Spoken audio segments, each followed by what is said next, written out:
ભરૂચના જંબુસર તાલુકાના કંબોઈ ખાતે આવેલા પવિત્ર સ્તંભેશ્વર મહાદેવ મંદિરે કાવડ યાત્રા આવી પહોંચતા સમગ્ર પરિસર હર હર મહાદેવ અને બમ બમ ભોલેના નાદથી ગુંજી ઉઠ્યું હતું. પાદરા તાલુકાથી કાવડમાં ગંગાજળ લઈને નીકળેલી આ યાત્રાનું માતૃત્વ ચેરિટેબલ ટ્રસ્ટ તથા પરમહિત ચેરિટેબલ ટ્રસ્ટ દ્વારા આયોજન કરવામાં આવ્યું હતું.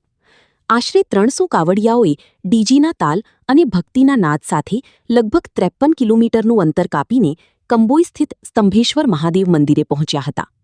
કાવડિયાઓ દ્વારા સ્તંભેશ્વર મહાદેવના શિવલિંગ પર ગંગાજળનો અભિષેક કરી ભગવાન શિવની આરાધના કરવામાં આવી હતી.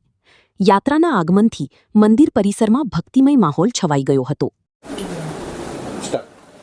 આજે દુનિયામાં ભગવાન સ્તંભેશ્વર મહાદેવને કોણ નથી જાણતું.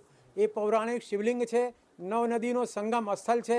આજે ભગવાન સ્તંભેશ્વર મહાદેવનું શિવલિંગ આજે સમુદ્રની વચ્ચે આવેલું છે.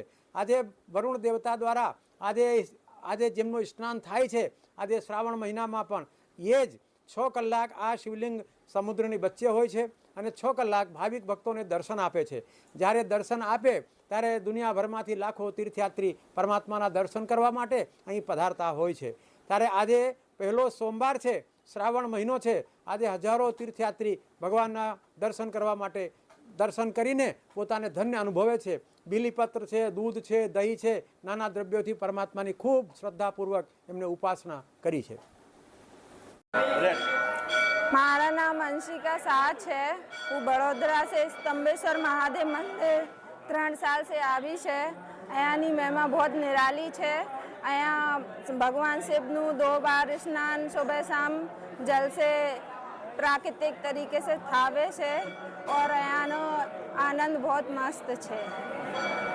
બધા લોકો અહીંયા આવે છે તો बहुत આનંદ આવે છે।